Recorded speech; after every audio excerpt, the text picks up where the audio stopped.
And that's the only way to do it. I don't know any other way to do it but to fight hard. So thank you, Humanities Council, for holding this forum. I hope we can have more of these. I think we need to have more of these in different areas of this city where people can have these type of discussions and dialogues, and we can talk about how do we move forward in a way and be educated in a way. But if they don't have a library in the schools, then I don't know how they can, read things. They can tell them about their history. If you don't have computers in every school, then I don't know how they can be able to operate. If you have a library that needs to be renovated, and like this one, then I don't know how you can, what are we telling our kids that they come here and the heat don't even work? So we have a number of different challenges before us that we can do to help move this discussion forward. So thank the Humanities Council. Professor, yes? Can I have a show of hands of everybody that's really listening?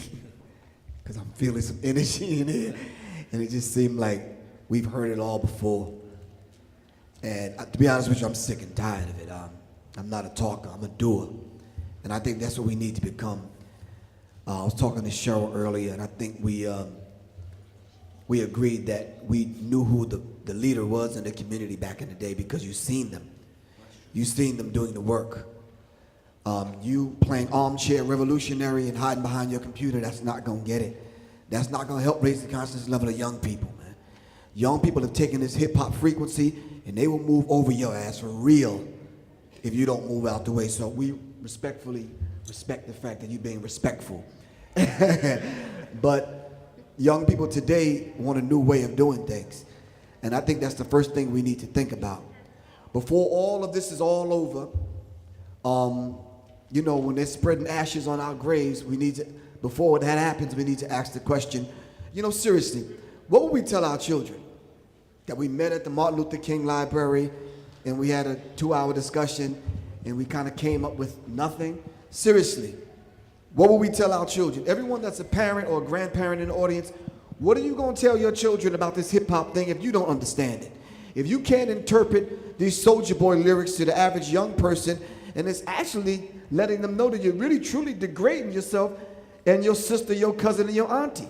See, Tay-Tay, Man, and Peanut, and Riri in the projects, they don't know how to interpret these things. Are you following me? So the civil rights generation and movement never interpreted the struggle to us. The Black Panther Party interpreted it to me. I understood that. I understood Malcolm. To a degree, I understood Dr. Martin Luther King, even though I didn't agree with him. It took me a long time to agree with him and understand his method. So what are we going to tell our children? And before it's all over and said and done with, we're going to have to deal with racism. Barack Obama, he's making a half-hearted attempt, and I understand what he's trying to do. But we really got to get down to the nitty-gritty and say what this is all about. And we need to figure out what are we going to tell our children. We need to stop taking Band-Aids and trying to put it on headaches. That method is just not going to work. We got to be upfront and real with young people and speak their language. You can't, if they speak in Spanish, you can't come speak in Italian and expect young people to understand. So we have to understand that. So I want to leave here with giving people my phone number, whether you take it down or not. 678-557-2919. 678-557-2919. All of those that really want to make a change and really want to do something other than talk, I believe the panelists here really want to do something. Am I right or wrong? That we have to make things happen. We have to be accessible and reachable. And we have to truly make things happen. And just be a man and a woman of your word. Don't come talk hip-hop today and act like you're down with the cause and you're not really down with it. Because young people are dependent on those of us that supposedly know to help them guide them through this thing. So once again, 678-557-2919. Please don't call me breathing hard on the phone, threatening me, and all that kind of madness. Just give me a call and let's build. Peace. All right. Cool. One quick thing. I'm becoming recently really stickler about language, and we can discuss this later, but I think we use the word revolution too much. I think mostly we're too loosely, yeah. I think most of the people, most of our leaders, most of the people we revere are reformists. There's nothing wrong with being a reformist, but a revolution and a reform are two different things. In my dreams, I am a combination of Denmark Vesey and Che Guevara, but in reality, I love my Netflix subscription way too much. So that's something we need to start talking about. The other thing is, what I hope we come away with today is using the culture to educate. Karis one term the idea edutain. I mean, I think we definitely got to start doing this. We think that our young people don't want to hear positive messages. When I bring positive messages directly to them, they eat it up. They eat it up big time. And what happens is the radio and the video are giving them anthems. Rick Ross, 50 Cent, Young Jeezy are giving them hustler anthems that they know like the back of their hand. All right, and we take creative writing, we take music, we take dance, we take art out of the schools and don't let them create their own chants, their own rhythms, their own mantras to guide them on to the next level. And we let corporate media give them their mantras. I'm a hustler, I'm a hustler. You know what I'm saying? At the coffee shop all day, they're singing songs, talking about how great it is to sell crack to your neighbors. You know what I'm saying? And what we have to do is start using the culture, let the young people themselves, because they live in these communities, analyze the problems and give them the power and the tools to use the culture to create the anthems that will lead them to the change that they're trying to create. And I personally, that's what I do for a living. So if y'all want my card, come up to me. I'm definitely, both personally and professionally, very involved in trying to let young people understand that they can create their own anthems that reflect, the dreams and aspirations they're trying to make. One, I want to thank, I'm going to give you a chance to ask a question. I want to thank all the panel, and I want to make 2 comments. I think one of the things that you hope people take away is that even though generations may be different, they each can learn from each other. As a former teacher myself, one of the keys is, how do you teach and learn about this? I mean, I think that part of it is, and we weren't able to do that in this short period of time, but part of it is you've got to begin to think about what is the power and the influence that each of these movements have within the context of not only our community, but the world. One of the examples I always use is "We Shall Overcome" was when they go to Poland, they talk about it. When they talked about it in South Africa, it's the same thing in terms of hip hop. When you look at the language, when you look at hip hop started out as a musical phenomenon, but it's a cultural phenomenon. It affects everything. And I think that one of the things we are so caught up into what we see in our daily lives that sometimes both of these movements had tremendous power in terms of how people in the world view us.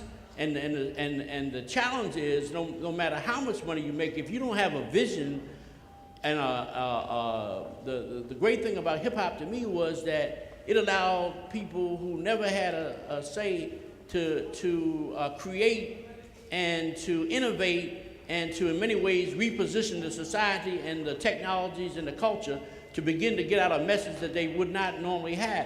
And I think to a large extent, when you look at the civil rights movement talks about social change. It talks about a way of life. And you always hear hip-hop people talk about this is the way you live and learn throughout your life.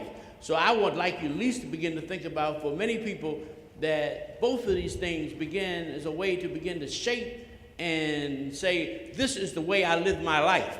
And this is the way I want to live my life, and begin to think about it that way. Because I think if you don't put it in a larger context and begin to see the power, and I always say the intelligence. I mean, I think that a lot of times there are a lot of things as a teacher around imagery and subject matter that I had problems with hip hop, but I could not teach it because why? Kids were excited and interested in it. So it became a jumping off point to begin to get them to get interested in history, to get interested in economics. And so what you do is you take the point where they started and use that as a basis. So I just hope that the discussion today begin to say to you, for the people in the older generation, let's go out and begin to get a better feel and understanding of the process. And I think for young people, you have to say that how did your individual freedom come out? And where do you end up in terms of collective benefits? Because the challenge now is that people say, I can go and play my video game, I can create my business. But they have no sense, in many cases, of collective struggle. And I think what the civil rights movement, the power of it was that it created a vision where it wasn't about gaining wealth. Nobody got, and I think that sometimes people forget, a lot of the people that were involved in the civil rights struggle were involved and they got killed. They were murdered.